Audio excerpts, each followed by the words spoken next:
Hey guys, Geoffrey here. Today I have an interview with Anthony Freni. So Anthony joined my program about over a year ago, and his interview is going to be very interesting because when Anthony first joined, I remember talking to Jason, who is the guy who was our co-coach at that point in time. Now he's our onboarder, and I said to him, "Man, I think enrolling this guy was a big mistake because you were such a nightmare to work with. You were playing heavy victim mindset. You had a very high ego. You were blaming your partner all the time.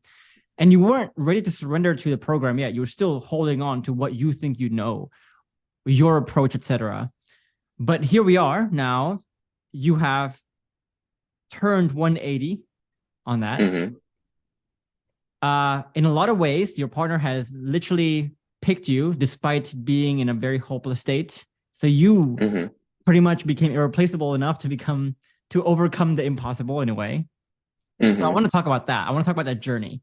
I guess start here with, how are things like in the beginning when you first joined the program? How are things like in your relationship, and how are things like with your own life? Okay, so well, thank you for having me, number one. Number two, yeah, it was we were in a pretty bad state. I mean, it was constant arguing, constant like belittlement, constant like just it was miserable. Like, I mean, I remember getting, just getting to the point where, my partner was just so angry at me that she just yelling wasn't going to do anything for her anymore. And I remember like when she had told me, she was like, "I'm done with you," in the kitchen in our house. And I was like, my heart sunk. You know what I mean? I was like, there's just no way that this is happening to me right now. Like, like it's so hot, so high horse mentality, you know what I mean? And to get to and to see a person who is just completely unsafe, completely just in self-preservation mode, and made me think, oh my God, this is like, why am I surrounding myself with someone like this? Completely oblivious to the stupid things I was doing. And it got to the point where But at like this she just point, stopped you coming. didn't know that, right? You didn't know just how toxic No, you're being. absolutely So, not. I thought I was so, fucking perfect. Excuse my so, language, but I so thought I let's was break this perfect. down, right? So let's break this down. Like, how long were you guys together at that point? That was, I think it was like either 18 months or 2 years, something 18 along months those to lines. two. Yeah, 18 months Yeah, to 2 years. And you're saying, like, you were telling me in the beginning, man, I used to I used to be such in denial about my own issues. I always thought I was in this high horse. I thought I was awesome. Like, yes, I wasn't the perfect guy by any means, but I definitely deserved. Like, I was perfect enough to where I deserved some good treatment. I deserve my absolutely, woman like treating me well, kind of thing. absolutely. Hmm. Uh, Tell me how, like looking back now, tell me how that mindset contributed to the demise of the relationship, you think? Because, you know, I thought I was perfect. Everyone around us thought I was perfect and she was the problem. And I bought into it. And, on this journey, I've realized just how horrible it is to surround yourself by someone who thinks they're perfect. And it makes it almost impossible to achieve anything with that person. And, I always thought, she's just with me, and we're gonna end up splitting up later, whatever. Didn't really understand like how much actually she cared about me Mm. until after I went on this journey and I started seeing things and I started like understanding the different actions she was doing, just understanding just how hopeful she was of the success of our relationship. But it just got to the point where she was like, enough is enough. I am not going to go insane mentally, emotionally, and physically. I'm not saying anything physical will happen or anything, but just to get to that point as a human being is, I mean, it's just insane. It's horrible for Yeah. someone to be like that. Sometimes I look back now and I just cringe at how I used to be. Jesus. But it's funny. So we're going to talk about this deeply later about Hmm. how, you know, we talk about how a lot of men who think they're high value, who thinks they're perfect, those men are actually the most likely the men who are not perfect, who are the least value. Because what usually happens is when you think you're so perfect, you're so closed off to feedback, so closed off to people telling you about your flaws and something that's wrong with you. You're always very defensive about it, that you don't actually learn. You don't actually learn and grow in the ways that makes you irreplaceable. So it's just almost like you can talk the talk, but you can't walk the walk. And if you look at the Dunning-Kruger effect, for people who don't know what that is, right, it's usually the people who know least about a subject that thinks they know most about that subject. Absolutely. Oh my God. I The was such a ignorance. smart, I was such a smart ass. I thought I knew everything. I thought, you could just, if you just provide, and then, anyone's lucky to have you. I remember like when I got to phase 4, the first module, I was sitting there and I was like, holy hell. I was exactly that. I am so glad I'm not that anymore. I remember it like it was yesterday. So obviously this culture that you created of thinking you're perfect and then your partner being unhappy, but every time she expresses her unhappiness, it's never your fault. It's always her fault. And so that drove her crazy. And so you have a lot of arguments where she literally screams at the top of her lungs, you said, right? Like telling you to shut the fuck up, basically, get the fuck away from my life. And this happens a lot until to the point where she says, you know what, I'm done. When she said she was done here, how done was she?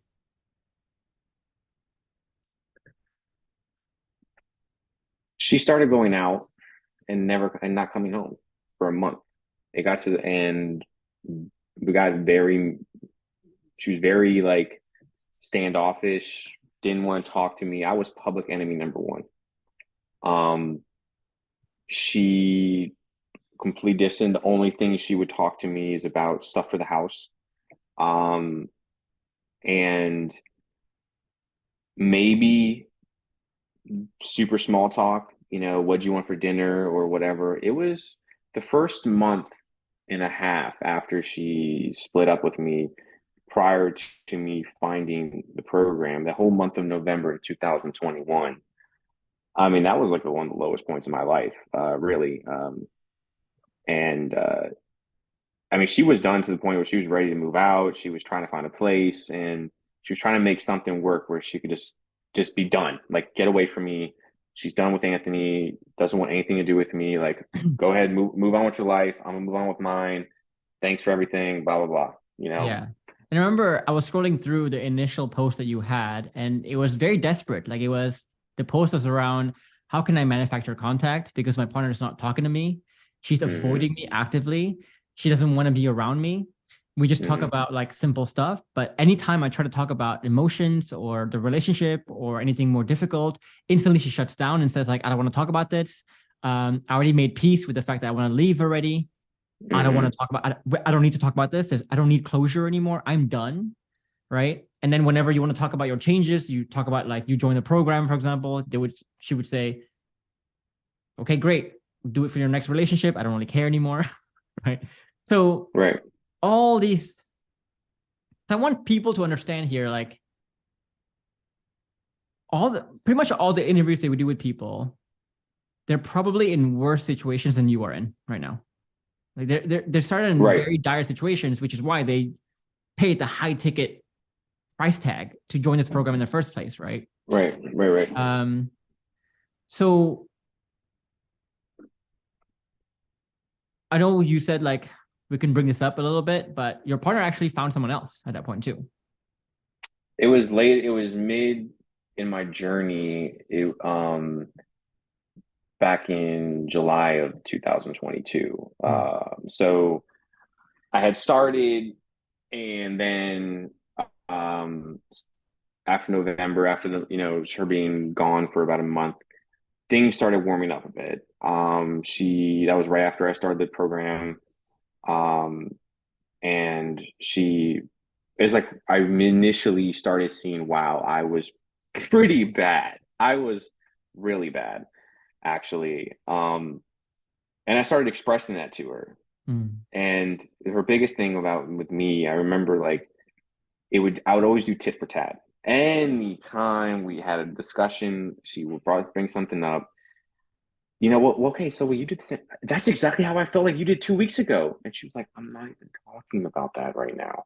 Yeah, You everything's know? always about you. Everything's always about like for example, if we talk about something in the relationship, it's like, oh yeah, partner, you could do better in this, right? Oh no, no, no. Like you would say, oh, I should do better in this. I know this is a flaw I have, but you also have a flaw. You should work on this too. It always like, if I work on something, you have to work on something too. If I do this, you have to do Mm, this for me back. The tip for tat, the competition kind of relationship, right? right, absolutely. And then when she would bring it up, because my partner is actually really emotionally in tune with herself and really emotionally in tune with a lot of things. And a lot of the things, honestly, that you mentioned in the program, she has told me in the past. And one thing, like you said, was it was always trying to just take that away from her, like take her trying to express herself away from her, and Mm, not allowing her to be open with her partner, and that makes it for an impossible interaction. It's a yeah, lose lose, you know. yeah, it is. Yeah. So contrast it to how things are like now. Right. Okay. Did you want to pick up on the affair partner or no? I mean, if you want to talk about it, go ahead. It's up to you. Like Um, express however much you sure. want to We express, but yeah. Okay. So we things warmed up between her and I in the early parts of 2022.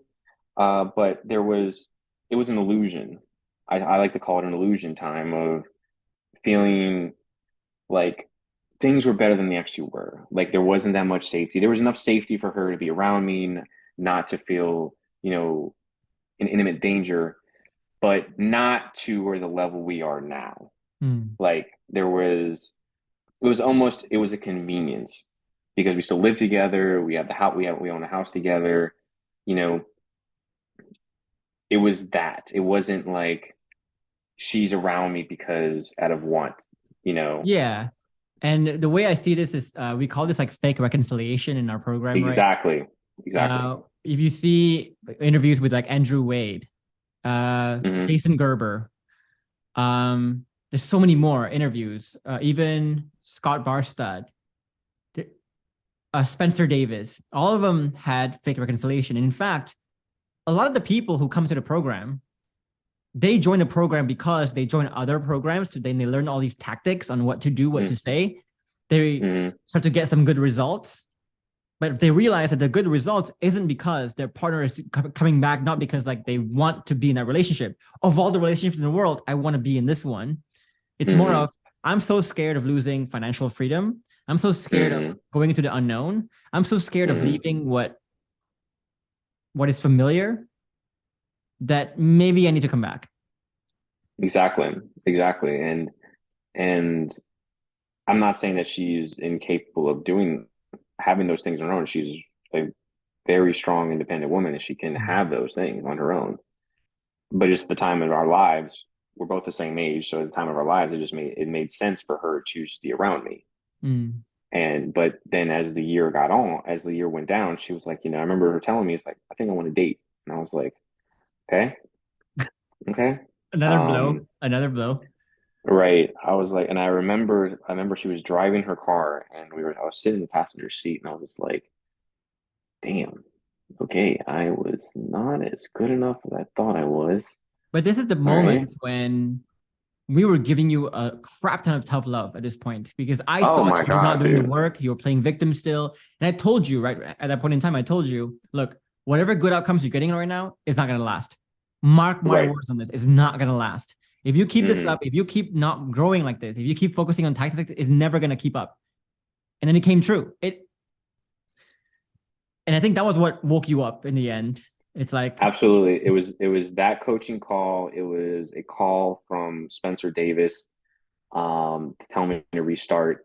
The coaching call I had with you was we're only still allowed 15 minutes, but you decided no, I'm gonna just completely annihilate you, and I'm gonna take a half an hour out of my time, out of your precious time, and just completely obliterate me. I remember walking out of my office at the coaching call. I was like, damn. I was not expecting that at all, but thank you. And after that, I was like, okay, well, back to Wake work. up. That's Yeah. I exactly, want to talk more exactly. about that tough love in a bit. But yeah, contrasting to how things are like now. So things now. Um, Never thought I would have a relationship with someone as I do now, where I feel confident that I can handle pretty much anything that happens. And if it's something that it's unexpected, I know how to internalize it better. I know how to, okay, well, this is unexpected, cool. Give me a second. Let me get myself in check and then let's go. Instead of just emotionally reacting to anything. So now my partner comes to the point where like she just will just open up about anything. I mean, whether it was, her AP, whether it's, just stuff with going on with her internally or just thoughts she has. And it's so refreshing knowing that she just comes out and just opens up things. And then now it's gotten to the point where, she's a lot more warmer with me and point like little things that she never did the entire time we were dating. So now you know, we're not like technically official, whatever, but we are like the structure is there where like she does super nice things for me. I remember like my birthday was last month, right? I mean, and she took it upon herself to go to work. I have stuff planned for you. I was like, okay, all right, cool. I come home, there's balloons there, there's a custom cake, she gives me Dang. presents, a robe, and she's just sitting there with a smile on her face, like happy birthday. Oh my I was overwhelmed with just how that transpired that I didn't know how to handle it. She was like, "Oh my God, what's wrong with you?" I was like, and I had to find.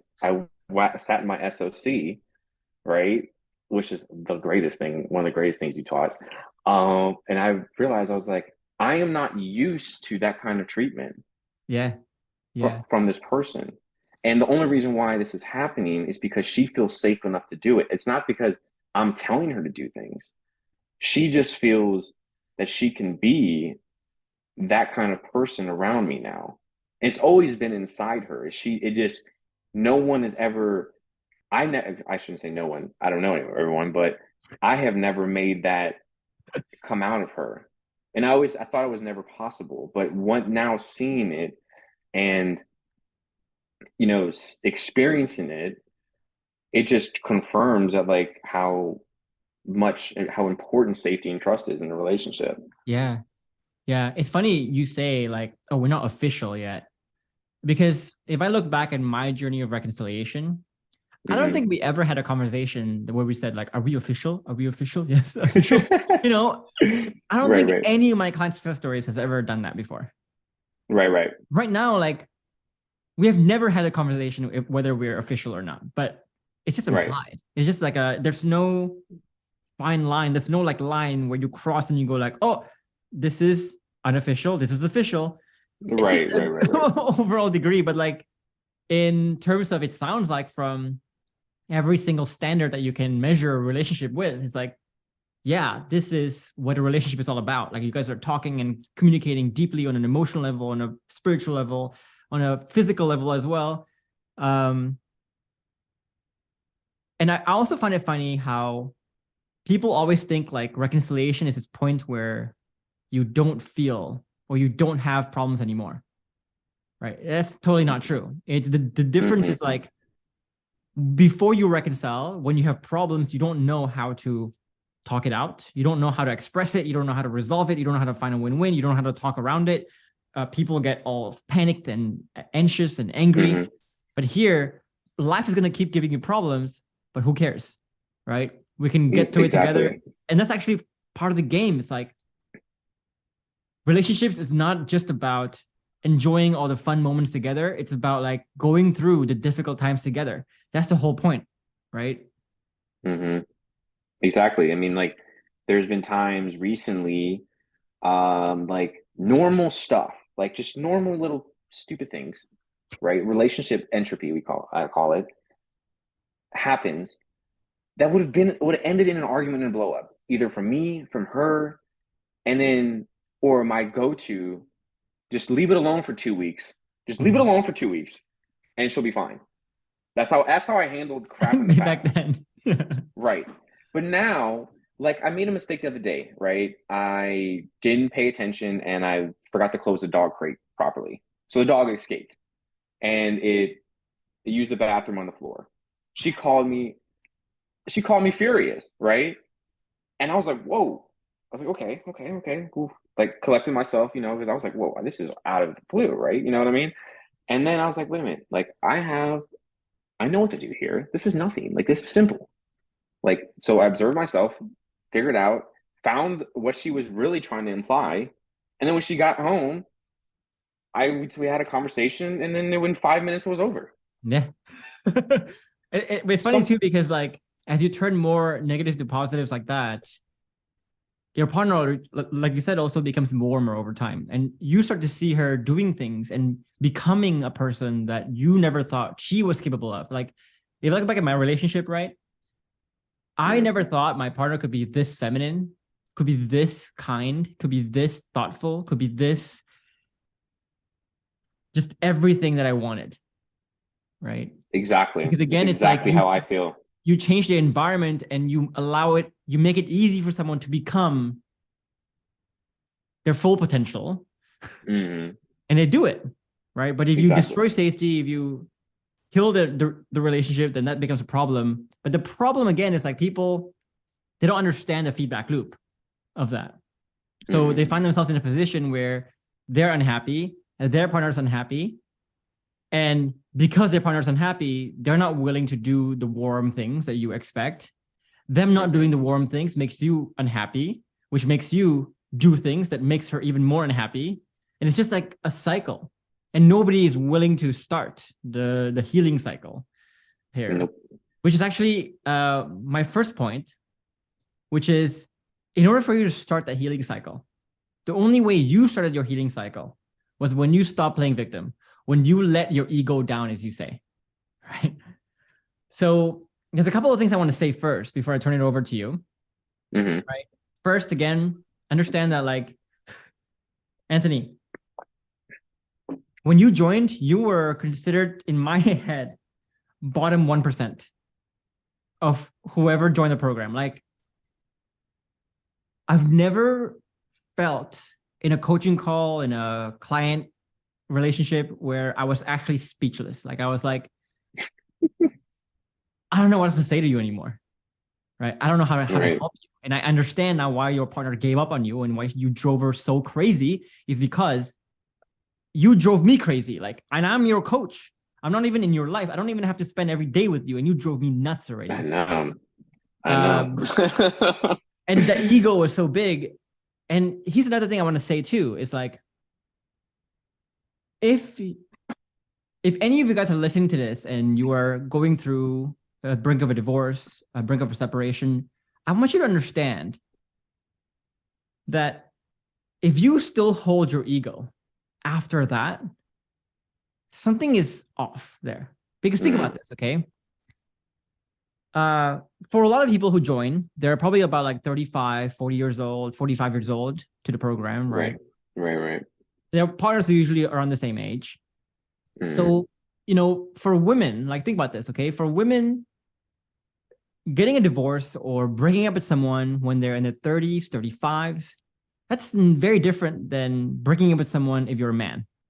Okay. If you're 30, hmm 35, 40, you are way past your physical prime, your hmm career prime. You're probably almost like a menopause. Like, you don't, I'm sorry to say, like, women of a certain age, they have a hard time finding partners if they become single at that point in time, right? hmm Much harder It's time than men, unfortunate, for but sure, yeah. for sure. So your partner here, if she leaves you at that age, she's basically saying, this person drives me so crazy that I'm willing to leave financial security, emotional security, familiarity. I'm willing to explore the great unknown, the scary unknown of being single at my age, where I'm no longer a catch, right? I could risk being alone forever. I'm willing to go through all that risks, all that fear, just to get the fuck out of this guy's life.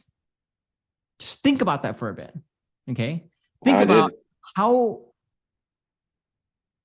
you can tell yourself all day long, like how high value you are, etc., how she never appreciates it. But the very fact is like, she's the one putting her money where her mouth is, right? She's the one who faced all these consequences. And so for her to decide, I wanted to leave this person, that's not an easy decision for anyone.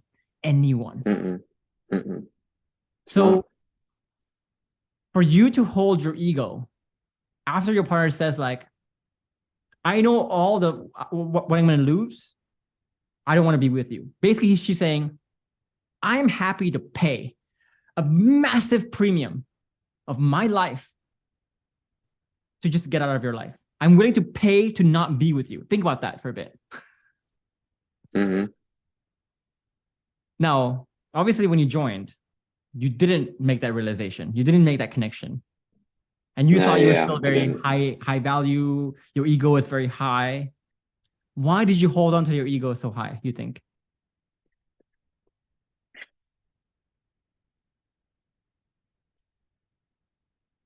I just think I guess I just thought I wasn't really that bad.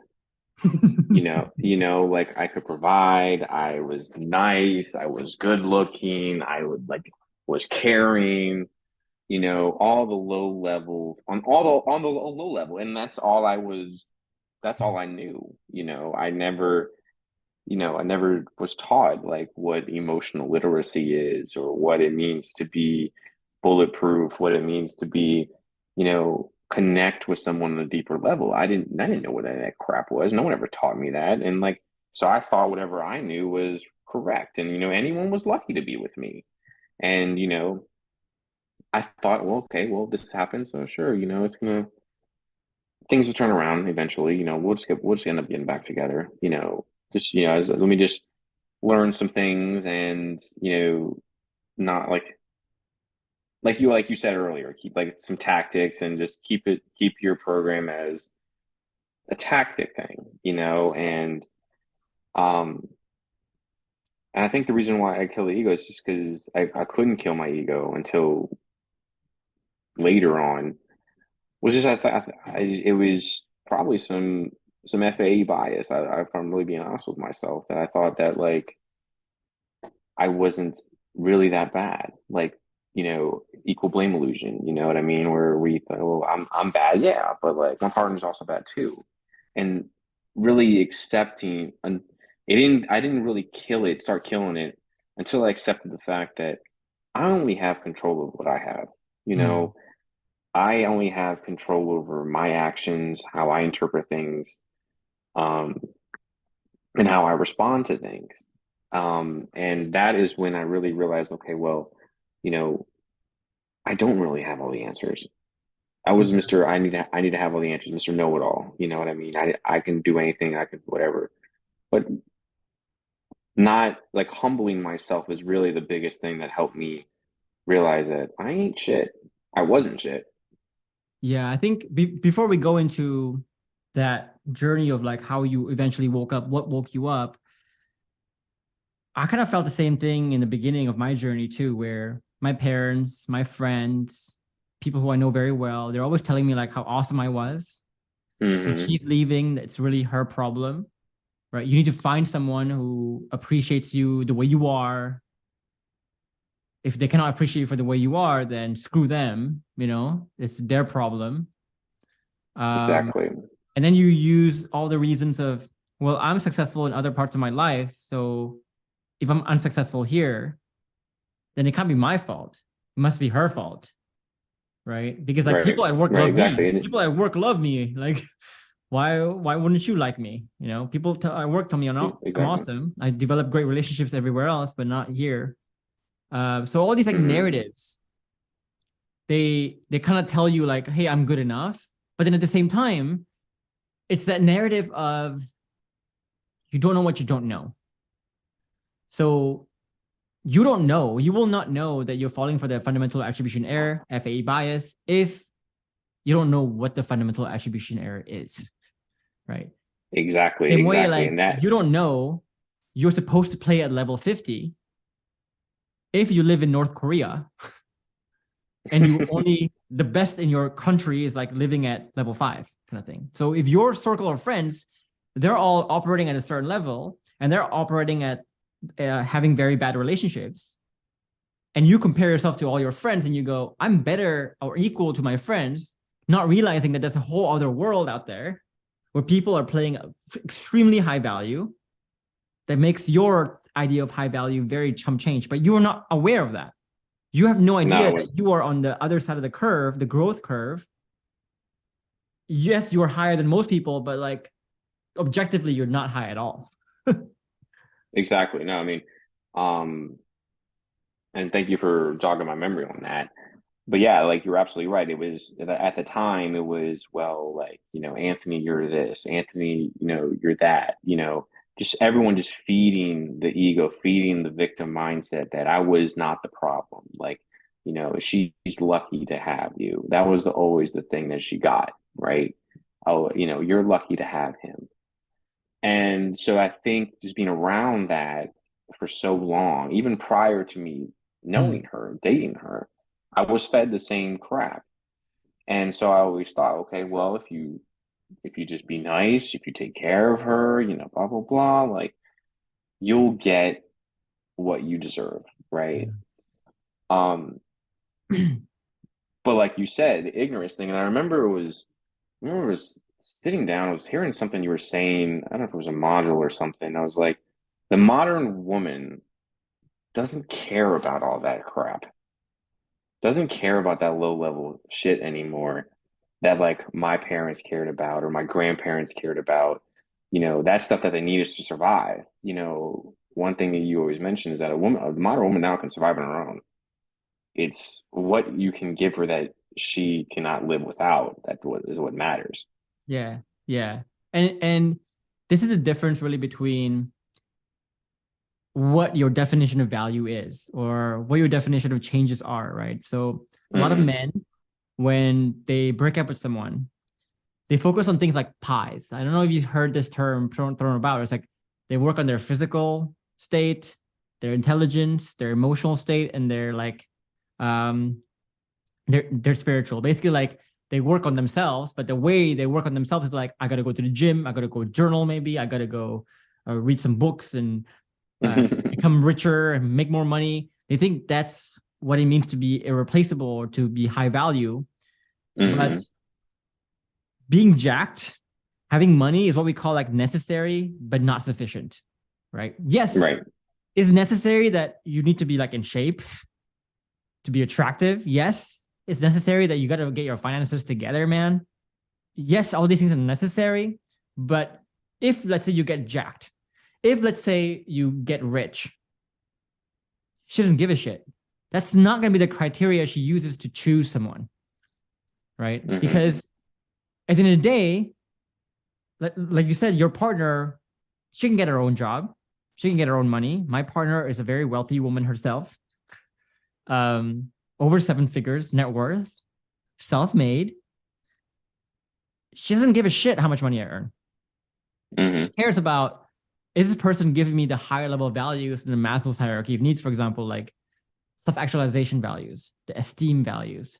So if you look at a lot of the 5 pillars we have, it's like safety, admiration, goal alignment, and sexual passion.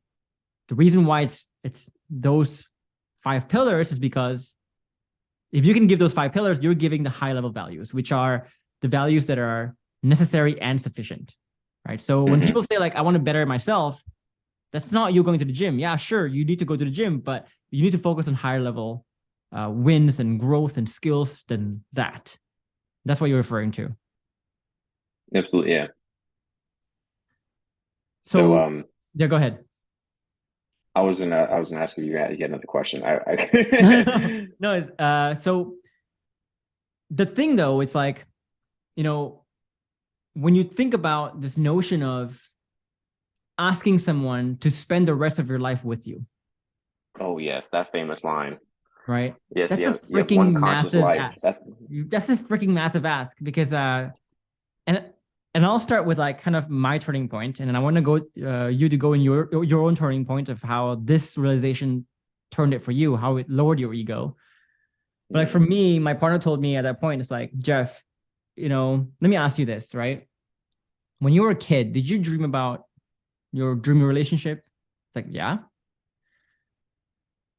So imagine this, okay? Imagine that you met someone and you thought this person was going to be the closest to giving you what you always wanted.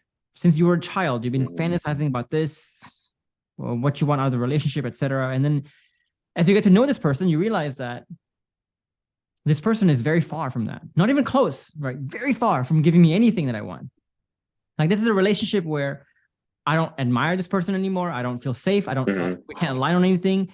And without safety, I'm so unhappy, but I cannot even talk about how unhappy I am. I cannot even express how sad and miserable I am, let alone resolve it. So imagine that. Imagine now you have two options. Right. Either you settle, meaning like you stay with this person, you stay unhappy forever, and you say, let me just, all these dreams that I have, let me just lower it. Let me just forget about them because I'm never going to get in this relationship. So let me just lower my dreams. Let me just lower what I expect out of my life. My one and only life, lower it. Right. The other option is I leave this relationship. I leave the memories. I go into an uncertain world. I risk getting painted like a villain by his family, my family even, our friends, by society as a divorced woman. Think about what if those were your two choices? What would you feel? And at that point, I fucking woke up. I was like, shit. That is a hard place to be in.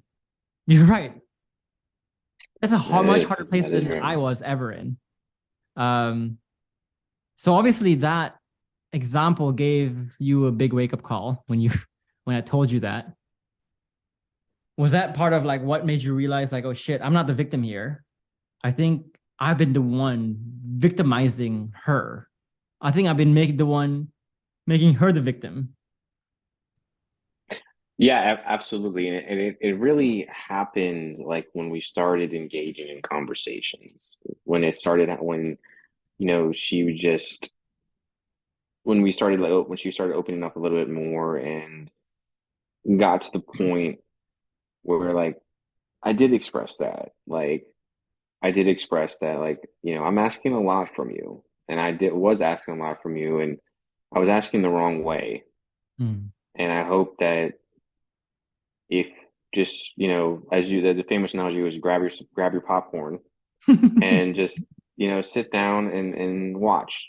And if I can show you the right way, how I can be that person for that big ask, you know, let me know what you think about it. And I think that's what it was like. We realized that, like, you know, just how gentle and soft of a woman she is, that, you know, she deserved that kind of treatment. She deserved someone who wasn't going to victimize themselves, that could be a hero, that could take a lead. And when I realized what was she needed in life from her partner, that's what made me realize, well, why can't I be that? Why can't I grow myself so massively that makes me that person? Because I want her. I mean, I find her super attractive, you know, all the physical stuff and all this stuff, but like on a deeper level, like just admiring what she needs, you know, and understanding that, like, that it is obtainable if you know what you're supposed to be doing. But it's funny, like people always come into our program, right? Because they think, they hear me say, Jeff or Anthony, all you need is just create safety, emotional, psychological safety, admiration, goal alignment, sexual passion. Then internal shifts, all you need is just bulletproof vest, untethering, all the same usual suspects. When you first joined the program, you didn't believe me on that. You didn't trust me on that, right? You were saying like, no, my situation is different because my partner maybe wants this, maybe wants that, maybe wants this. But then at the end of the day, you realize, no, what she wants is actually exactly the same as what Jeff said.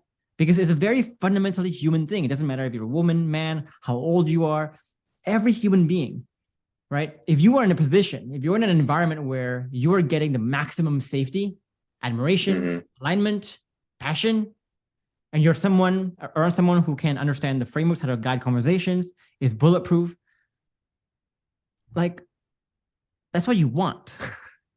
Absolutely.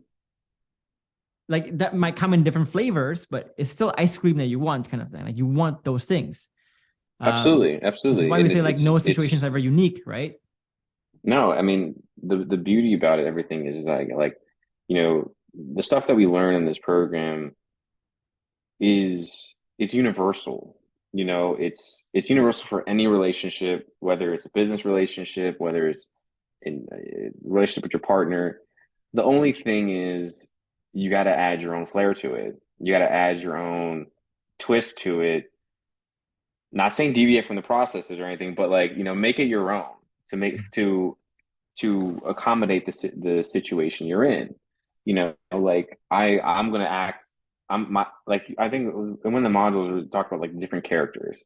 I have my character from my relationship. I have my work character. I have my going out with my buddy's character. All those things, and it's like knowing the character that your partner wants at that time that she wants it. That is very key. So you can pull out. You go in your little tool bag of processes, and you pull out you need this tool for this job, and then when it's like you and her just going out and having fun, you can pull out the other character and that tool and all those things, and knowing how systematically things can work in your relationship to give her the best relationship and give yourself the best relationship that you guys deserve. Yeah, I think that's really the most beautiful thing about this whole thing. So just to recap that, right? So I want to recap that point for people, because first takeaway that I want people to have is let your ego down and realize that your idea of being high value, if your partner is not running towards you right now, it usually means that your idea of high value is actually very low. Because if you are actually high value in an objective sense, when we talk about high value, right, we're saying you're able to create safety, admiration, alignment. You are able to be bulletproof, untethered, high self-esteem, empathetic mind, becoming like water. All these things, 10x better than even the best. Right? Not even 10x better than the average. It's 10x better than even the best. It's like that's the standard we're playing at. And if you are 10x that level, just like all our partners are there, your partner will always run back towards you. They will always do that. None of our success stories are people like begging or holding their partner back in. It's always like attraction, because we literally become irreplaceable. So if your partner is not coming running back to you, it always means that your changes are not massive enough. They're not consistent enough. They're not genuine enough, or they're not even the right changes. You think they're the right changes, but they're not even the right ones. Now, understand also that you need to let down your ego, because your partner's leaving a lot to leave you. Absolutely. And she would rather leave all those things and have all those costs than to be with you. So that should humble you down fast, right? And if you're going to expect your partner to want to give you a long-term relationship, spend the rest of her life with you, you better fucking deliver.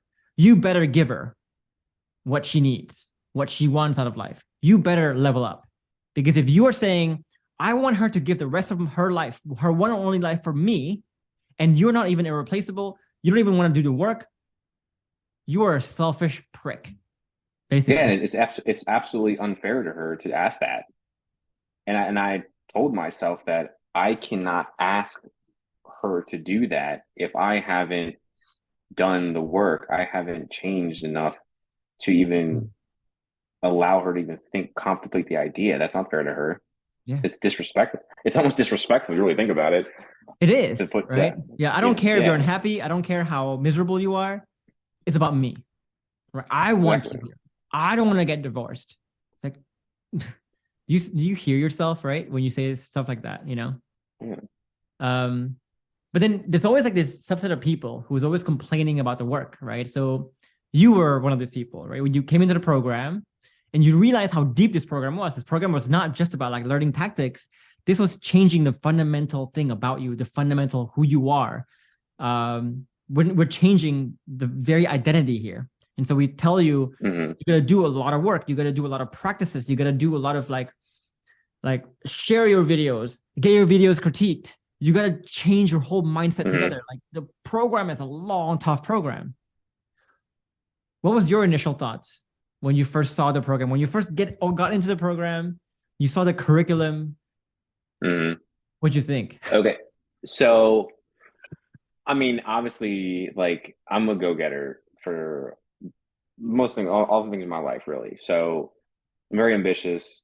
So I was like, oh yeah, I'm gonna do this. You know, this is gonna be great. You know what I mean? I'm gonna learn everything I need to learn. He's gonna give me a step by step. I remember the first time I logged in the portal, and I was like, that's only 6 phases. I'm like, okay, seven videos there. It's like that long.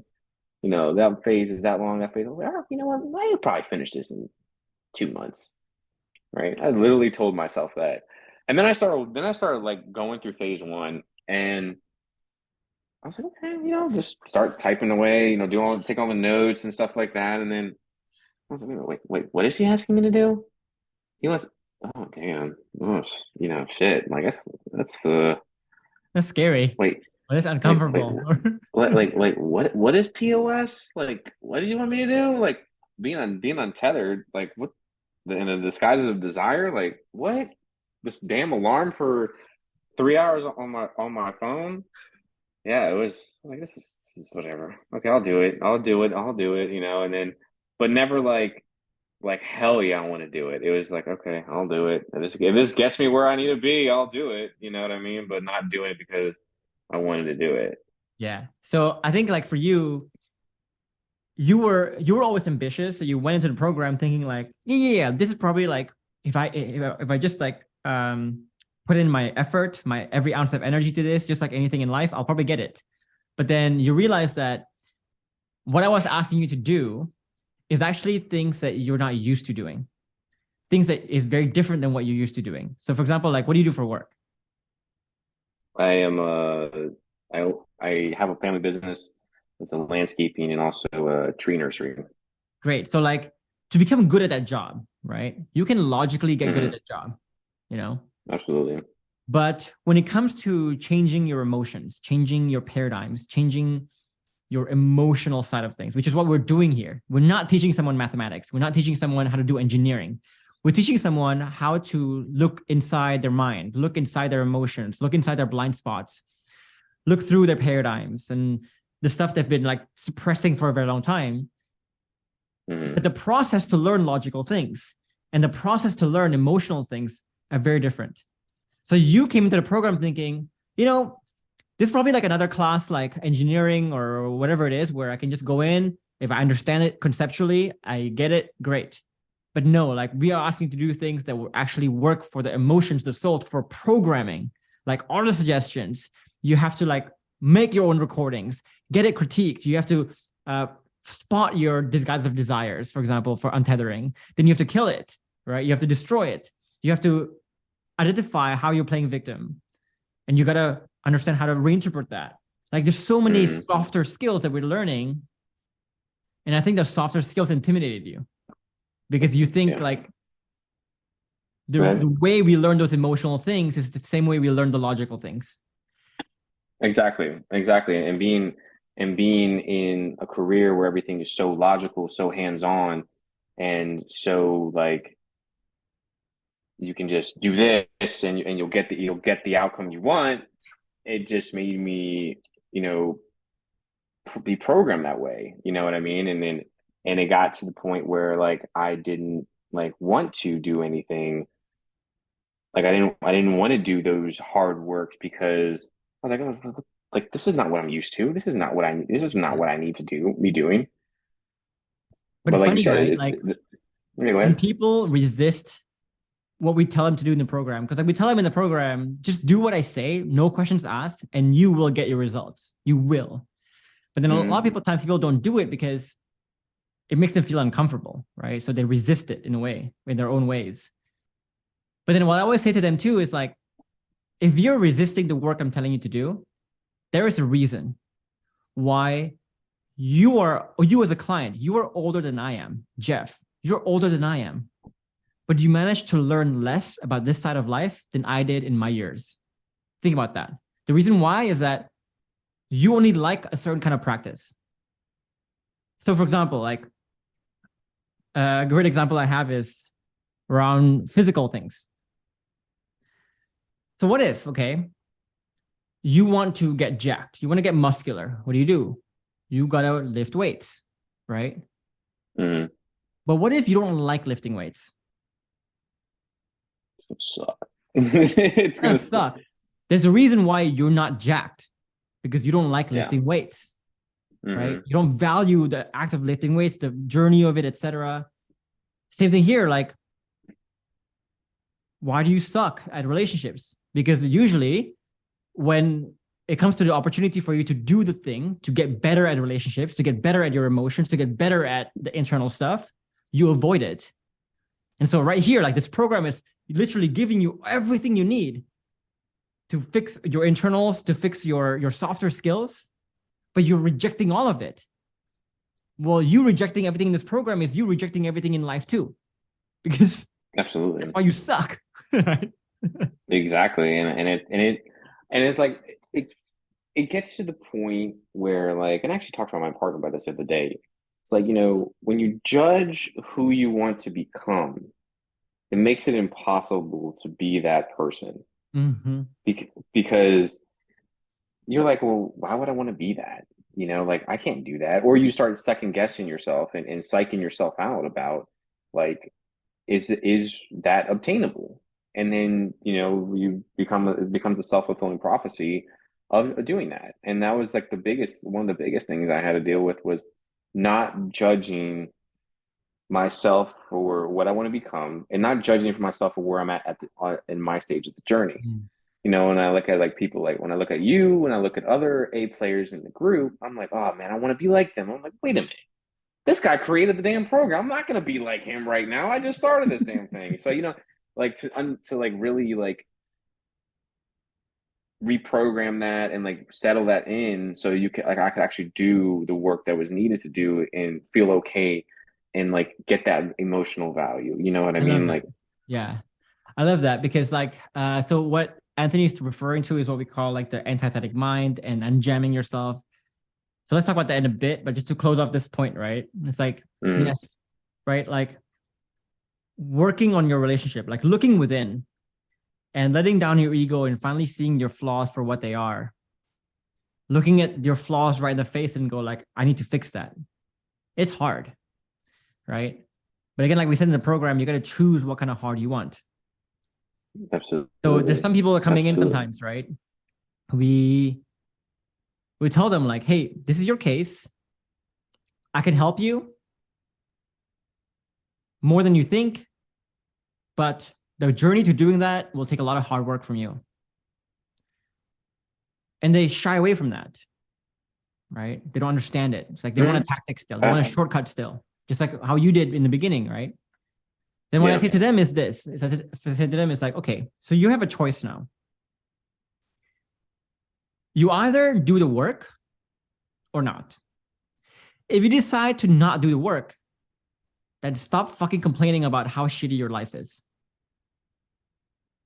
If you don't want to work out, then stop complaining about how fat you are, how bad your heart is, right? How bad your sleep is, how bad your health is. Simple. But if you want to do the work, then don't complain about the work. Kind of thing. Exactly. Do exactly. it. Right? It's like there was this fitness guy that I know, right? And he's like 40 something years old. He's so ripped. And he says, Jeff, you know, my life has gotten me a lot. Like I make $10 million+ on my fitness coaching and I'm like happy as hell. I'm fit. I'm 49 years old. I'm fit. I have a beautiful family, beautiful kids, happy family. I have everything I want. I have a massive house. Financially, I'm good.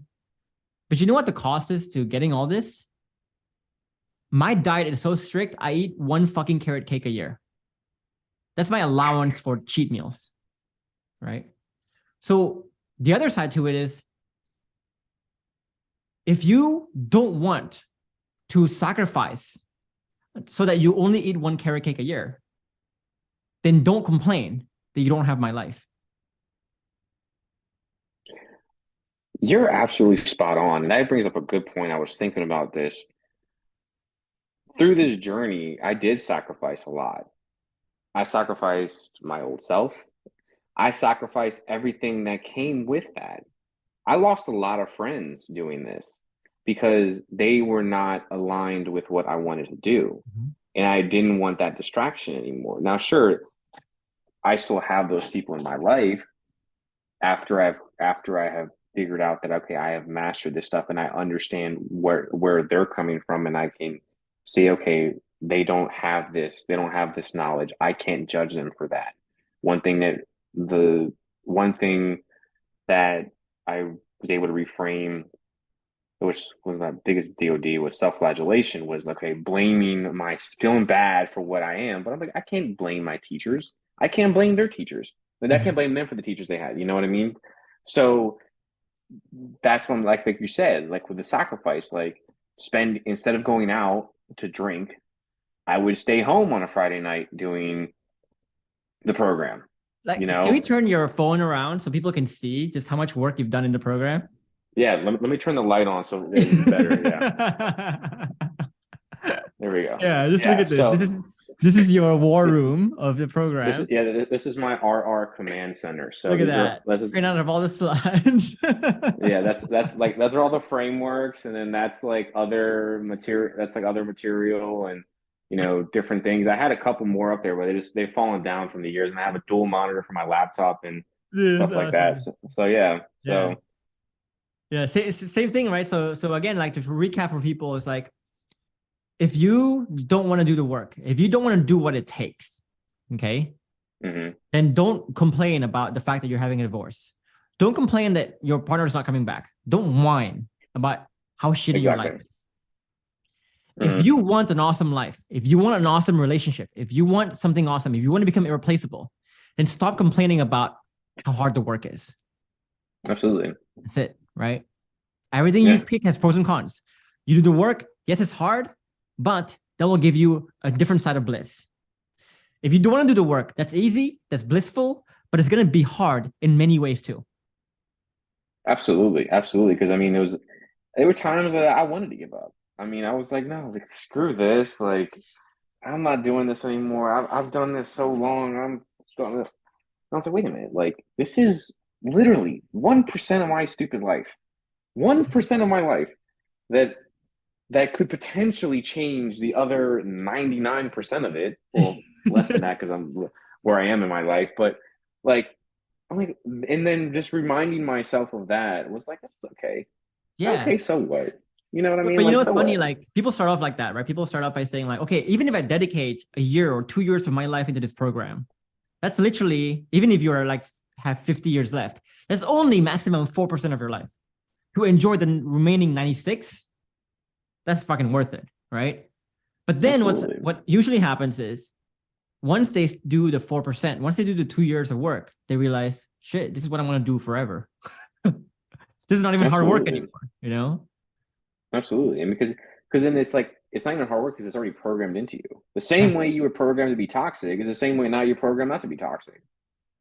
Yeah. And that's where like the way the program is set up with the daily practice processes make it to the point where that becomes your program. It's not, do it so you don't get it wrong anymore, instead of doing it just so you can do it right. And that's where the thing is, like, sometimes and still to this day I catch myself on something, oh, I'm doing that wrong. So let me iterate that process and fix it. And that's just how life is. Life is a big thing of iteration, if you really think about it.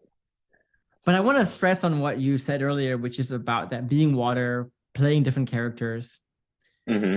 So tell the audience about your understanding of it now. How you used to live back then, where you were very rigid, and now you're very loose and you have many different characters to play. Contrast that feeling, what it is, like how Okay, that has affected so your life. Yeah. it it is. I can give you an example from last night. um, but becoming like water and being able to expand your band of operation is a term we use in the program. That it makes you appreciate so many things in life. Like it gets to the point back before I did this program, I was very like, my way or the highway, like my tiny little bubble that I stayed in that, I only did what my parents thought was cool or like what I thought was cool, like made me feel safe, never really took any risks, never took did any adventures and stuff like that.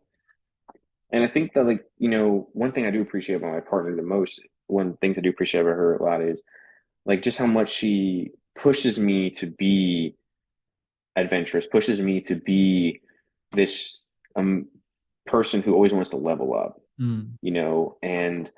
um and she's always been like that until I finally figured out what I have to do to level up. But yeah, like, and not getting pissed off when stuff doesn't go your way. For example, last night, um she was supposed to go out with her sister, and she was like, I don't want to drive. I was like, okay, let me drive you. She's like, maybe, whatever. So that was a plan. And normally my old self would have been like, oh, you're not taking me, blah blah blah, like, all this. But anyways, she was like, so we're supposed to go to the comedy show, and she was like, yo, you should come with us now. So I buy my ticket, blah blah blah. It ends up being a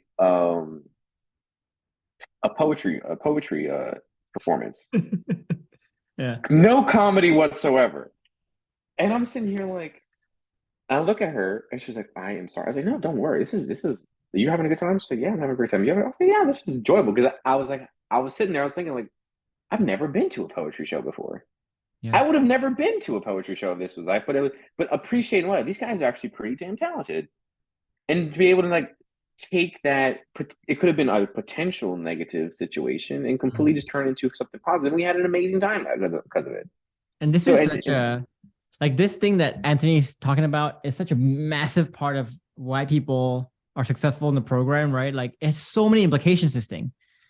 So let's start with the first one, right? The first implication is like there's so many men out there.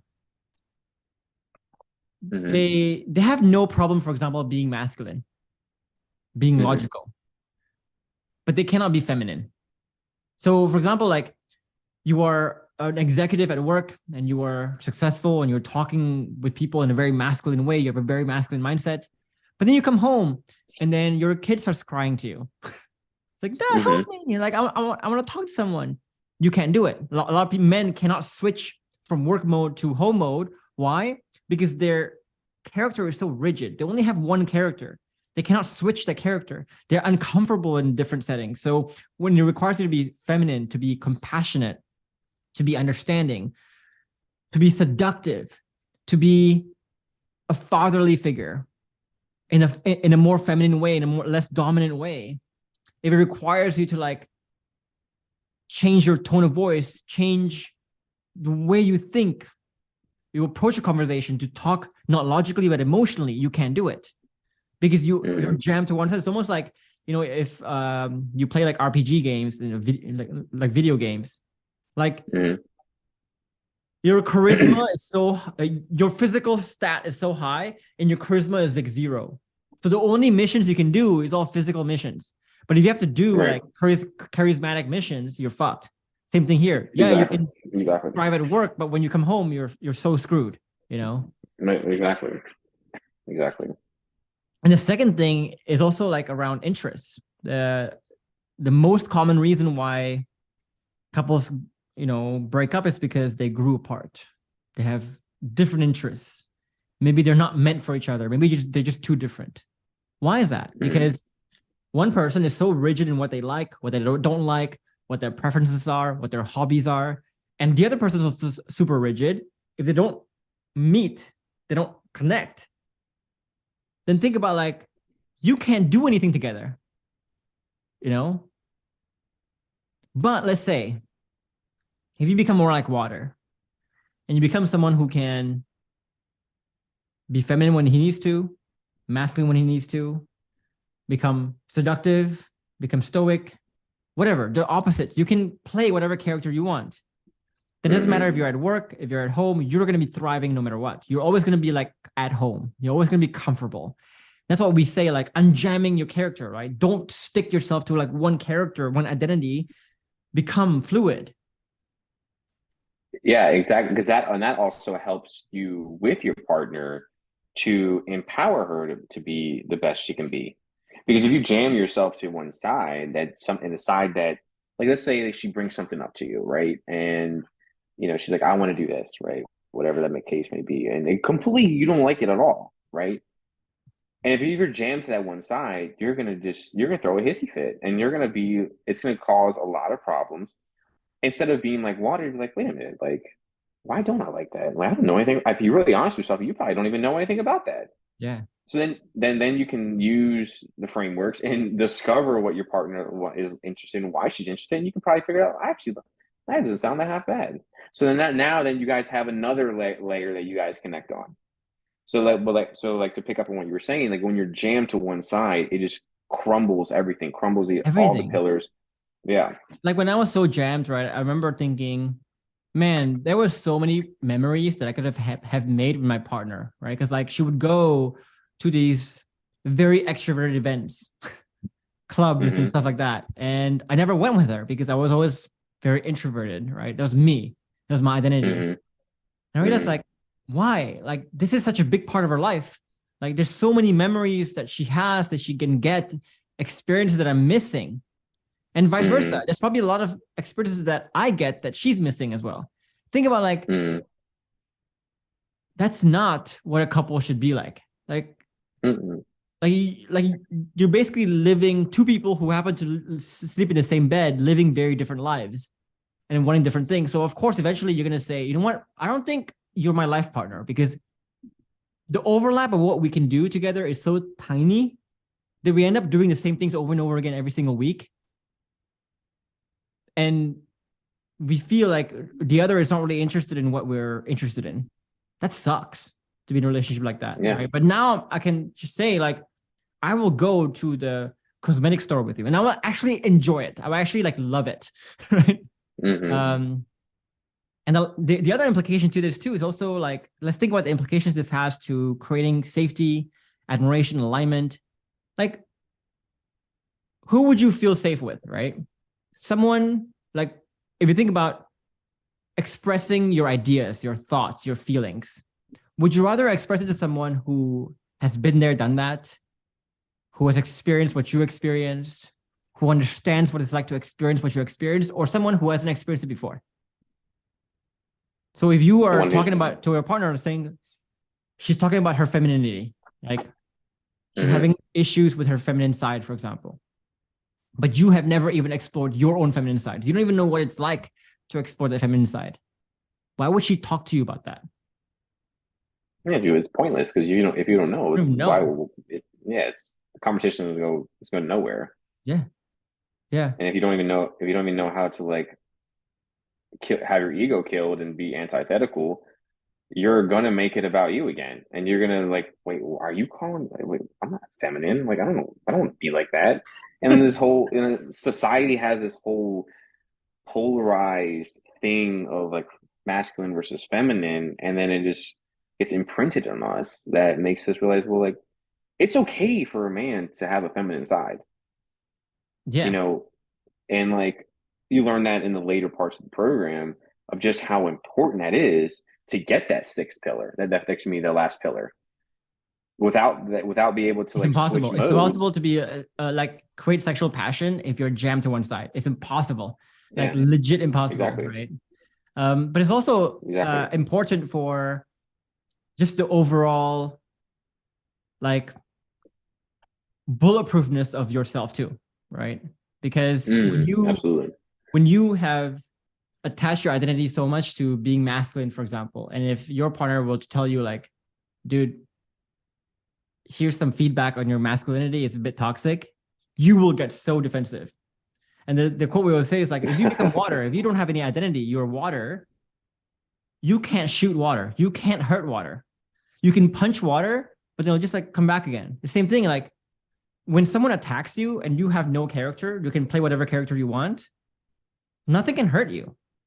But then, of course, this begs the question of like genuineness. A lot of people say like, well, if I have no character, Jeff, then who am I? Isn't that ingenuine? Right? And the question I always ask people is like, okay, what's more genuine then? Okay. So let's say your partner asks you to go to the makeup store with her. Mm-hmm. And you are rigid and you don't like makeup. You're very masculine. You cannot appreciate any feminine things. And you go with her to the makeup store. And throughout the whole time you're going, you are in a shitty mood. You're like, oh, I want to go home. I want to go home. Is that genuine? Or is this genuine? Where my partner says, hey, let's go to the makeup store. I go, you know what? I like sports. I also can like makeup. Let's go. I'm going to have fun. And we're going to have fun together. And I genuinely have fun. Which is more genuine? The second one, because then on top of that, like your intentions are clear. You have the proper intentions. That's the biggest thing. Like right. make you genuine or not. Like not like in the past, my partner always complained if I was being genuine or not. She could never know. Right now, I have not had her mention that at all to me. I haven't heard those words come out of her mouth in months. Yeah. It's just implied. Yeah. And it's because it's who I am. I can be whoever I want to be. I mean, yeah. Like I can talk to my partner about any interest, any topic, anything, and I'll be like as equally interested as she's as if we were talking about sports or whatever it is. I don't really care. And it makes her feel like I'm present, I'm interested. It makes her feel like, yes, I want to talk to Jeff more because he gets it.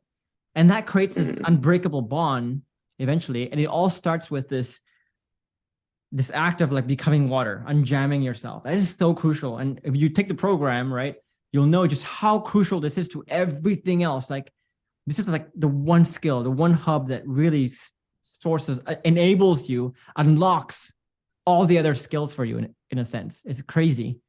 Absolutely. But I also want to talk about like something that we kind of glossed over, which is that it doesn't take two to tango. Or it does not. Oh, yay. Tango, right? Okay. Because here you are, like you're saying, man, my partner is like doing things that she's never done before, that I didn't think she could do. I didn't think she would do. But let's be honest here, like when you first started,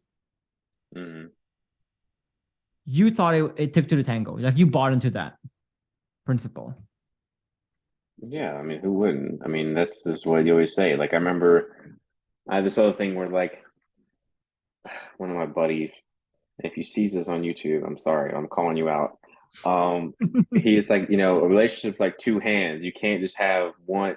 If one hand is clapping, is not, and the other hand is not, it's not making a noise. So that's what you need to. And I remember him telling me that. I was like, okay, thanks, buddy. Thanks for that. So it's like you're absolutely right. It does not take two to tango when you're trying to rebuild a relationship. And actually, I'm not it's not true. Like I want to play off your friend's analogy, right? The analogy is not like, oh, if you have two hands, if you have one hand, you cannot clap. That's not the analogy, because like if you have one hand, you're basically saying like, if there's no women, then there's no relationship. Yeah, that's true. But what we're saying is like, no, your woman is there. Your partner is there. She's just not moving. But you can clap with just one hand moving. Right. It just takes one to clap. Exactly. You didn't even realize that. Yeah, you're right. And it's because, I mean, she wrote me off and she didn't want anything to do with me. And now it's like, well, now it's completely different. And where she'll just call me out the blue and just wanted to talk about stuff. And I was like, hey, I said, you're the one I want to talk to you about this. I was like, are you busy? I was like, yeah, for you, come on, bring it on. Let's do it. You know what I mean? And And you're right. It doesn't, to go from someone wanting to, like you said, sacrifice everything to now someone who's excited to see you, to excited to hang out with you, Mm. excited to talk to you. That's only on me. I created that environment for her to act the way she did. What she's doing is on her own. I'm not controlling that. I'm not saying, that's where it's, you give the dance floor, so to speak, and she Yeah. decides to move or not. Yeah. And your job is just to make it easy for her to move in the correct ways. It's almost like with my relationship too, right? It's like I would say, yes, I started the pilot light by saying like, you know what? You're angry at me right now. You're pissed off at me right now. You don't want to talk to me right now. I get it. I could respond Mm-hmm. in a bad way or in a good way.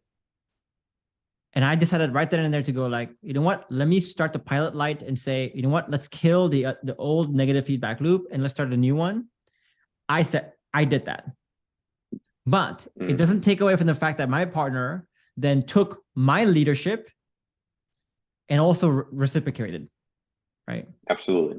And which makes it easier for me to continue doing the right things, which then becomes like a nice positive feedback loop. Because whether you know it or not, like feedback loops always exist, right? Right now, whoever's watching this, what you do is already affecting your partner. If your partner comes Mm-hmm. home angry and you decide to play victim and say like, well, if she's angry, then I deserve to be angry too, and you respond by being angry back, that's going to make her even angrier, right? So what you do is already affecting what she does. Absolutely. So if you change it to a positive here, what you do is a positive, then that will change what she does in a positive way too. And that's what we do, right? We Mm-hmm. change our behavior so that we can change the environment, so that we can change people's character, so that we can make it easy for people to change their own character. How about that? Right. Absolutely. Yeah. So they like, and then like to pick up on that, like you were saying that it's it's not about trying to change people. It's really hard to change people. It's really easy to change an environment though. You can change an environment. And then if you give an environment for people to want to be better, they show up in ways that you weren't expecting. Like recently at work, for example, I wanted to take on my own division, my own. I decided to hire my own team, and my parents like, okay, you know what? Take on the nursery business. It's failing, whatever. See what you can do. We'll give you 3 months, okay? Um, and I hired my own team, and it got to the point because of my changes, I was able to attract the employees that I needed, and now they feel empowered that they go above and beyond of what I actually call them to do, which then makes my life easier. Yeah. Like I remember it was one guy, he didn't I had a phone interview with him, and he was like, "Oh man, I think I'm gonna take the other job. I think I'm gonna go up to New York." He was from Miami, and because I called him, I was like, "Hey, like, what do you think?" He's like, "Oh, I think I'm gonna go up to New York." I said, "Okay, fine. Hey, let me know if you change your mind." And sure enough, but because the initial conversation I had, because I understood him and he Mm. felt understood, he was like, "You know what? Actually, I think I want to come work for you." Yeah. And yeah, and that was a very powerful feeling to know that like if you create an environment, people will come. People will want to show up. And the same thing with your partner, that you create an environment where she can be feminine, she can be her best self. She will be her best self, and you will get the benefits from that. Yeah. It makes it easier for you to keep doing it too, which feeds that loop of Absolutely, because like it's it makes it so fun. It yeah. makes it fun. It's like a nice game. Like, oh hell yeah. You know what I'm Yeah. saying? So yeah. Yeah. So I think like so many people are so busy like figuring out what can their partner do for them and not what can I do for my partner. Like if you Absolutely. just Because switch that, like yeah, if you just switch that narrative, like if you were saying like, oh, I wish my partner was more XYZ ABC, Okay, well, what can you do about it besides wait and hope that they do that? Right. Nothing much, right? Exactly. And on top of that, how unfair is that to them? That you just expect them to do that, but you're not going to do anything either. How Yeah. is that how is that an even exchange? That's not fair. Yeah, it's true. Yeah. So let's You spend know? some time here talking about the your experience in the program a bit. Um, I guess first question is, what made you join this program when you could have joined like many other programs? You could have gone to therapy, for example. What made you decide on this one? Um, because I remember sitting at a restaurant that November 2021, and I was stumbled upon your YouTube videos, and I was like, "Holy shit, this man is speaking truth right now." I feel like I resonate with this dude. I like maybe watched like 10 or so videos, and I was like, "Yeah, you know what? I'll sign up for the master class." Um, no, it was that I something about um something about that, just the way you were talking, the message you were coming across made me really want to buy into it. Mm, I didn't try any other programs. We did go to therapy prior to like mid 2021. That was just a waste of money. I spent more money on therapy than I did in the damn program. Now that I kind of think about it. Um, and we didn't get anywhere, like, mm. and then I know as some other success story, you always talk about like how therapists like kind of always go one-sided almost, and that's exactly what happened What happened? with Yeah. us. And she felt alienated again, and once again, like she's like the whole feeling of I'm so lucky to have this guy when I'm actually not so lucky to have this guy. Mm. I'm miserable. So yeah, it was like I felt like it was what I needed to do. It was, well, if I've tried other tactics to try to fix us, and that has not worked because I always thought she was the problem. Wait a minute, what's the common denominator here is me. So Mm. let me see what this guy's on about, and that's what really ended up happening is when I realized, okay, it's me. I am the problem, Yeah. and I I, own the shit. I always say like the clients that we take and the moments when someone really changes is the moments when one, they finally experience enough pain to realize, like, to wake them up, basically, to go like, oh shit, something needs to change because I don't want to go through that ever again. And that's how I feel. That's how I'm feeling. The second criteria is when people realize that they can play victim all they want, they can blame on everything all they want. The fact is, no one's coming to rescue them. Life doesn't owe you anything, right? The moment you realize Mm-hmm. that no one's coming to rescue you and it's all new to rescue yourself, that's the moment when people like finally understand that. That's the moment when they go, you know what, let me go do the work. Before those Yeah. two criterias are met, people are always going to be making so many excuses to not do the work. They're going to blame everything. Yeah, it's just not a good place to learn anything, to grow. Yeah. No, for me, it was definitely the pain thing. Because I didn't even know what the victim mindset was. I Mm, didn't know. I was always told, "Oh, you're playing victim." I was like, "Wait, I don't know what the hell are you talking about." But for me, it was just the pain of something I wanted, a person I wanted, rejecting you, like not wanting anything to do with you. mm, Not giving a shit about you in all sense of the word.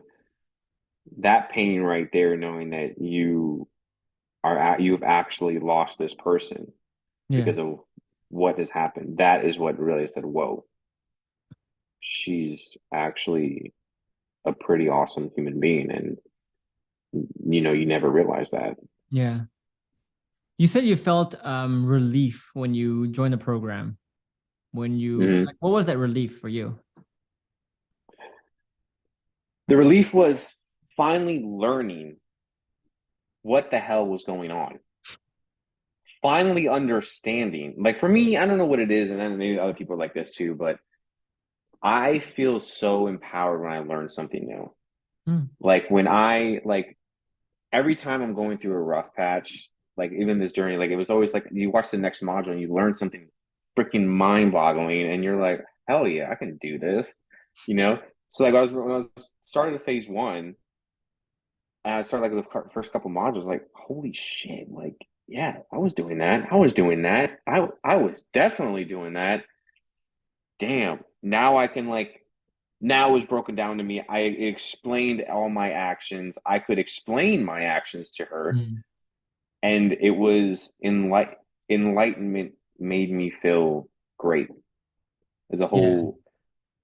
So I don't tell a lot of people this. So people who stay to the end of this interview, like to this point, you deserve to know, right? Like I was diagnosed with like a pretty bad health issue.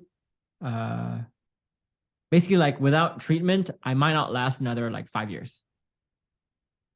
But then when I discovered that diagnosis, right? Because like I was always kind of feeling very sickly, and I always go to these doctors, and they don't know what it was, and just the doctors not being able to diagnose what I had is so painful to me. But then the moment the doctor was to say like, "Oh, you have this thing," even though what I have was like very scary, Mm-hmm.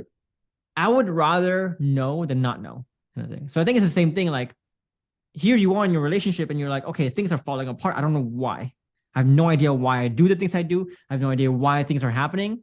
But then this program tells you like, okay, the reason why this is happening is because XYZ, ABC, DEF, whatever it is. And you go, the problem doesn't go away. It's just that at least you have the relief of knowing what it is. Because if you know what it is, you can actually do something about it now. Exactly. You can treat it. You can, learn from it. You can change it. You know what I'm saying? Like when you're ignorant, like the whole ignorance is bliss thing. No, ignorance sucks. It sucks ass because when, and that's, I think, honestly, the biggest thing I've learned about in this program is just learning, just being wanting to learn Hmm. on a deeper level. Like I find trying to discover this thing, like for example, my partner, something they be confused about something that she's going through, but taking time and trying to put myself in her shoes and learn, try to help her figure out what she's going through. I think it's awesome. Like that, it's like a hit of dopamine for me, for example. Yeah. And just like knowing what I was doing wrong was the biggest reason why I decided to do this program, because it was almost detailed. Like I was like, how the hell does this man know this? Like there's no way. Like does he have it in with God or something? Like Jesus Christ. Like I'm like, how the hell how the hell did he do this? You know what I mean? And I've never been like had someone resonate with me on the way you did when it came to my situation. Hmm. And that's the reason why I decided, oh hell yeah, there was no if ands or buts of the money. I was like, that is no big deal. We'll do it. Let's do it. Like sign me up. And I did, but then yeah, the whole like it was hard and all the extra But stuff. it took But you, yeah, like yeah. So it took you a while to surrender to the program, to fully surrender, to go like, you know what? I'm not going to do this my way anymore. I'm not going to do it what I think is a good idea or what I think is a bad idea. Because like some people come into this program and they take a look at like the principles that I teach and the process that I teach, and they judge it, right? Like you judged mm-hmm. it and you went like, I don't know, this is like, I don't know, this is necessary. I don't know, this is right, you know, until you realize like, yeah. So how did you get from that point when you were judging and criticizing the program and what it was telling you to do to the moment where you said, you know what, fuck it. Let me abandon what I know. Let me just like do what Jeff tells me to do, follow this path and see where it takes me. What made you the transition? most that is when I realized that I was only doing the program to get my partner back. And then I was like, why am I doing that? That is not genuine. That's doing a disservice to her. It's doing a disservice to myself. It's the moment happened to me when I decided to have the stuff I learned in the program affect and be implemented in other aspects of my life. Hmm. Like I started using them at work. I started rebuilding the relationship with my mom. I started using them with my friends. I have made, I met my best friend through this damn program. Who is it? Like Alexander Langford. Oh, Him and I talk all the time. Like him and I are best buds. We went to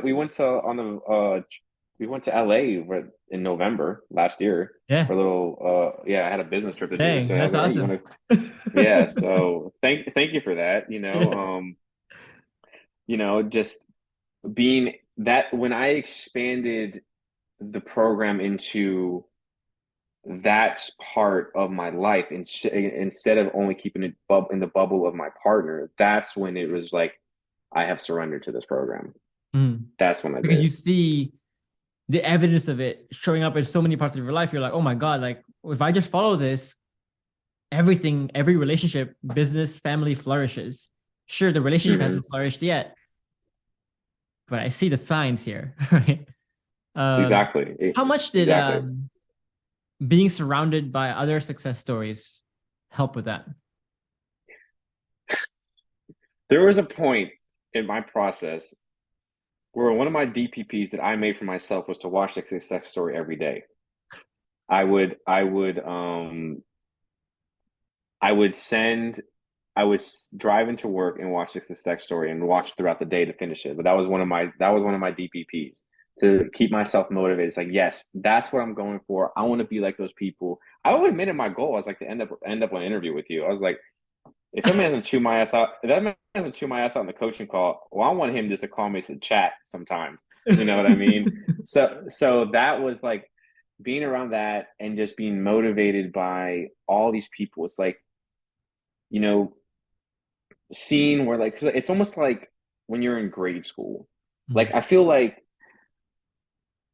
our the group is kind of like we're all in school. We are in school, but like we're like each one's different grades, and we all like it's like there's a group that everyone has come to know, and then that group then goes to the next grade and becomes veterans. Then we all help the people Yeah. in first grade, and then go up that way, and then go up, and then you see everyone grow, and then like as the veterans kind of get their outcomes, they kind of like graduate and go off to high school, like go off to life. Yeah. You They may only not be hear you there only hear anymore. You know, they may not be there. Some exactly. stay. Some like come Yeah, back and say, like, let me keep mentoring people. Yeah. yeah, exactly. But it's like to see like because I remember like there was like it's like it feels like I was in grade school again, like having my friends and we all like going through this school This journey cohort. together. Yeah. Exactly. And then every so often you have this new kid come up that is excelling or being a popular person in the group. Then you was like, okay, well, like who's this person and that stuff. Yeah, so like that for me was really essential to have that because I swear to God, I don't think this program would work without that. That That's such an interesting analogy.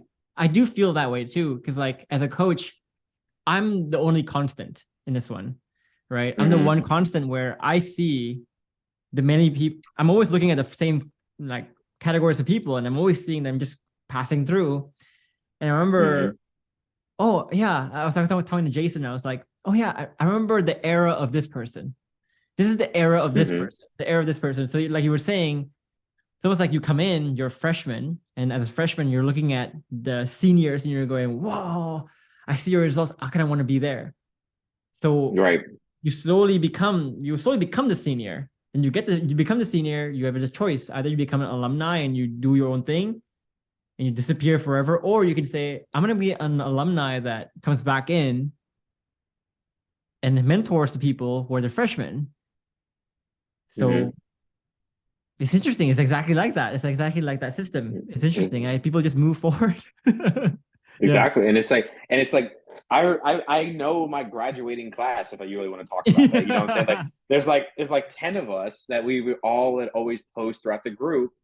And like now we're all become veterans and like some of them got their outcomes, some of them haven't yet, but we're all like in that upper tier. We're all seniors, you know what I'm saying? And we're trying to like wait for graduation day to happen, and but like I was saying, like that really is what makes this program so special is that group.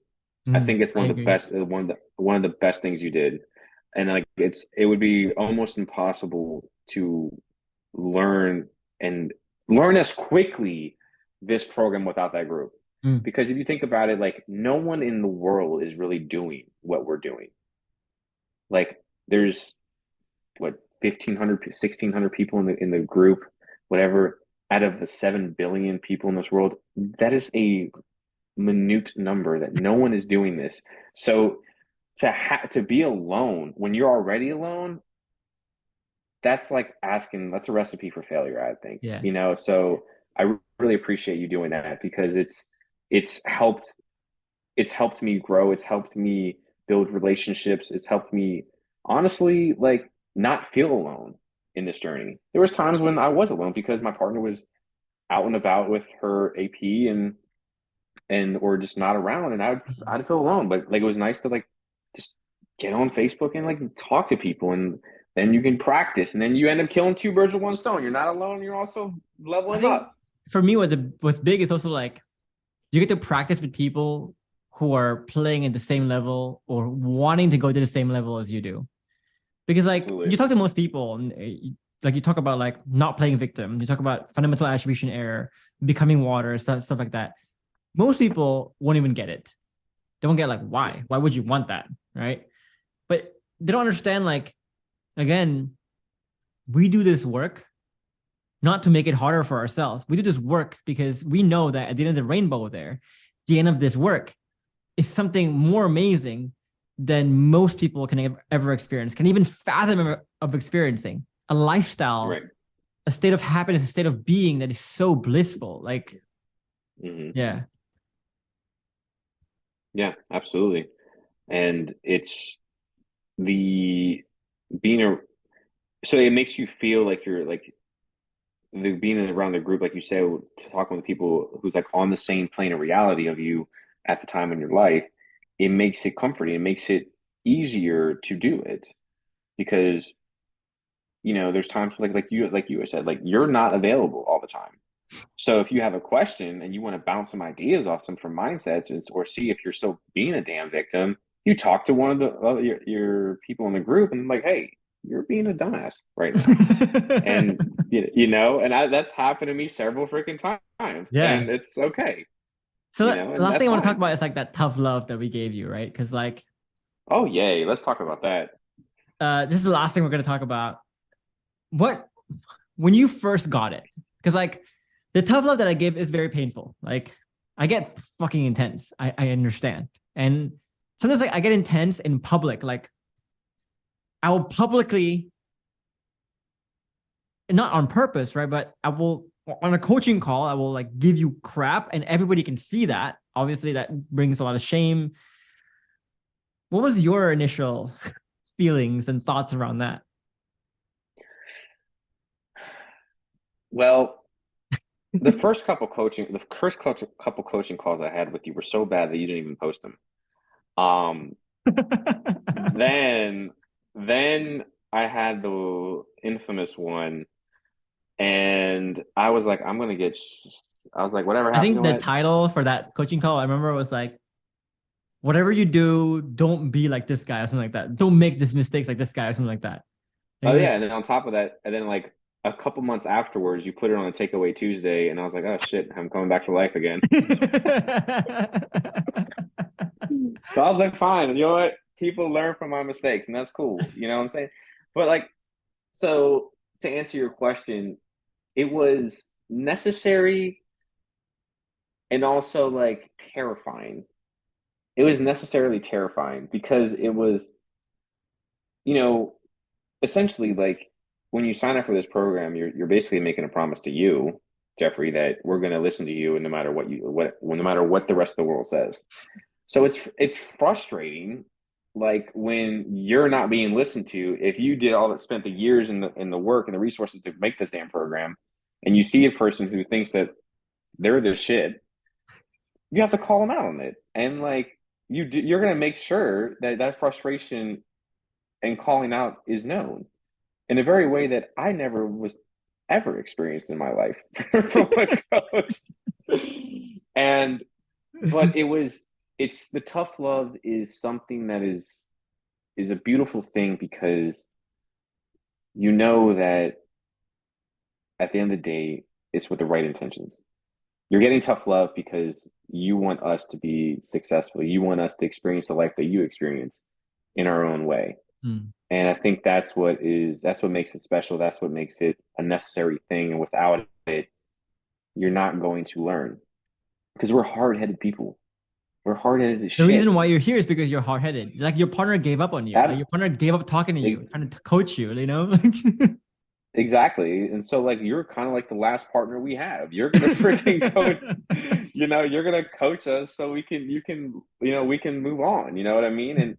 And so after that coaching call, that 30-minute one, I sat down like I kind of did what you always do. And you always say like how much your BPV gets rocked when you have a tough love call, even like an hour to like calm down again.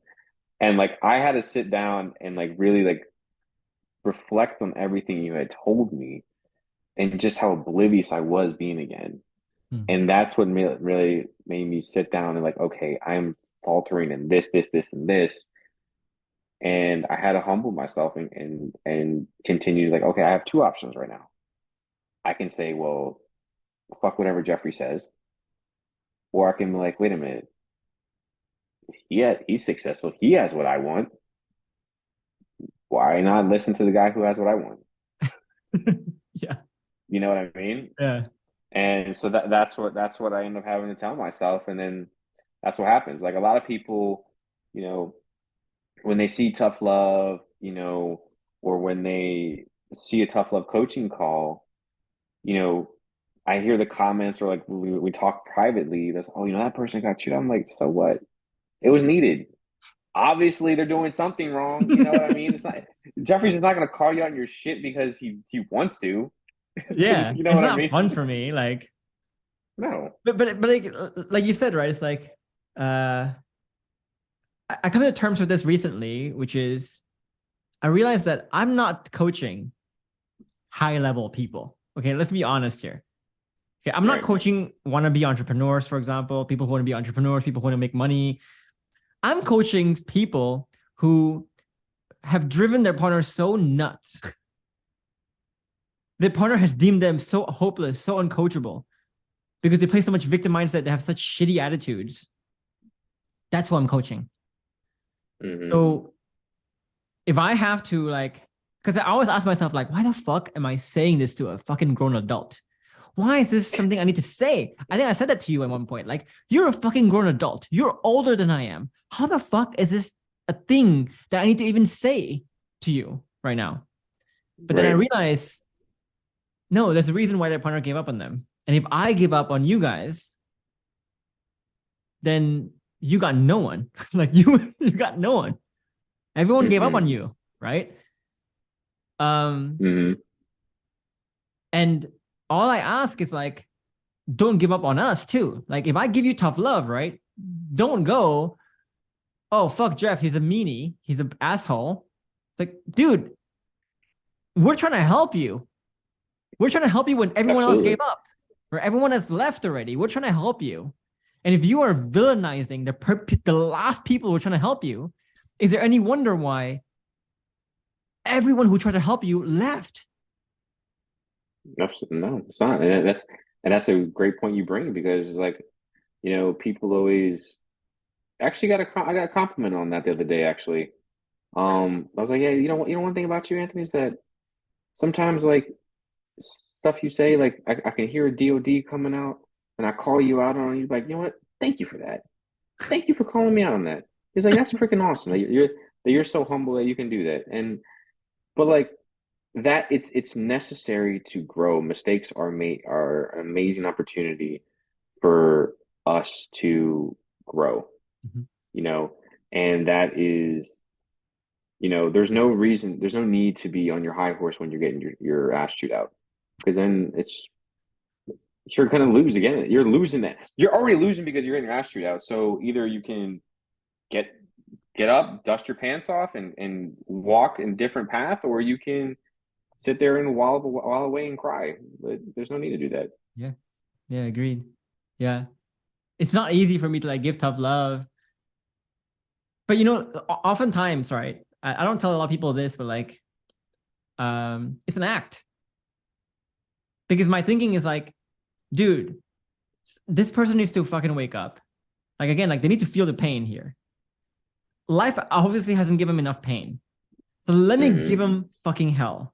Right? Because like my wish is I want to be hard on you so that you can learn your lesson, so that life can stop being so hard on you going forwards. Because if you ignore me, life is gonna be hard on you. Like someone's gonna punish you for your actions, right? Eventually. Would you rather it be me or them or life in general, your partner getting divorced, etc. But I can't say like it's an act. Like usually when I finish those coaching calls, I switch and I go, I'm fine. Go to downstairs, pet my dog, whatever, right? I mean, whatever. But people must feel that it's fucking real, right? People must feel I want to shake people because it's about time you get shaken. If I tell you this is all an act, it won't shake you. But if it feels personal, it will shake you and makes you think like you. It makes you think and go like, oh shit. But just know if your coach doesn't go hard on you, that's when that coach has given up on you. I know. And I have been on the brink of that with you, and I'm sorry I put you to that. Yeah, but it's all good. It's all good. Now you have your results. You're on your way to continuing to grow. So, guys, I want to conclude the interview here. And if you want to learn what Anthony here has learned, go through a journey, experience that camaraderie with all these people like he was talking about, and finally have like access to this world where very few people have experienced. It's the level of thrivingness, bliss, success, and just internal certainty, internal growth that very few have experienced. You can't even get from therapy. Most other programs, I have never seen one person like, here's the thing, right? There's currently about 15 people in my program that is giving me clients left and right. They're poaching them from all the other programs, right? But I've never seen once someone poach from my program to another program. It's always outside in, never inside out, right? So I don't think anyone come close to what we offer. So if you want to learn that, guys, we have a masterclass. It's about an hour and a half long. Join that. It's not going to give you everything you need, but it's going to give you the high level picture. And if you want to apply for the program, that's the only way you can do it, is if you join that masterclass first. At the end, we'll tell you how to apply.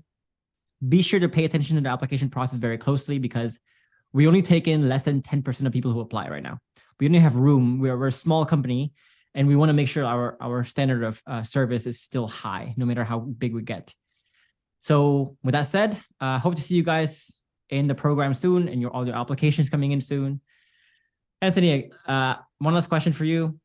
This is something I ask people a lot. If you could give yourself a few pieces of advice, if you could turn back time and you're standing in front of your old self, what would you say to that guy? Shut up, you're wrong. Yeah. You know, that's pretty the bluntest way I can say it. You don't know shit. And you know, it's what you thought was correct was not correct. And that's okay.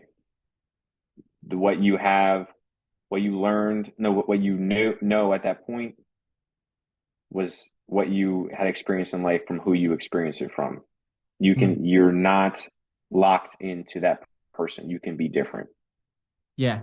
So I think like two things, right? Like we have a quote that says like, you cannot solve your problems using the same knowledge you used to create it. So if your partner's not running back to you, if you're not getting the success you want, obviously you're doing something wrong. be okay with letting go of what you think you know to absorb something new. And second part to what you said is also like, you have a lot more potential than you think. Like the saying of like, you can't teach an old dog new tricks. Fuck that. Like you can completely transform yourself to the point where you don't recognize who you were before. You'll cringe at who you are before. So I do that all the time. So with that, guys, I'll close this and say, if you want to cringe, if you want like 1 year from now, okay, like February of next year, 2024, if you want to look at who you are today and cringe at who you are today, join the masterclass, guys. Let's cringe together. Absolutely. Absolutely. You will not recognize it. You will either cringe or laugh at your old self. Yeah. Anthony, we went long there. So thank you for going a bit longer. No worries, buddy. I'm going to stop the recording here.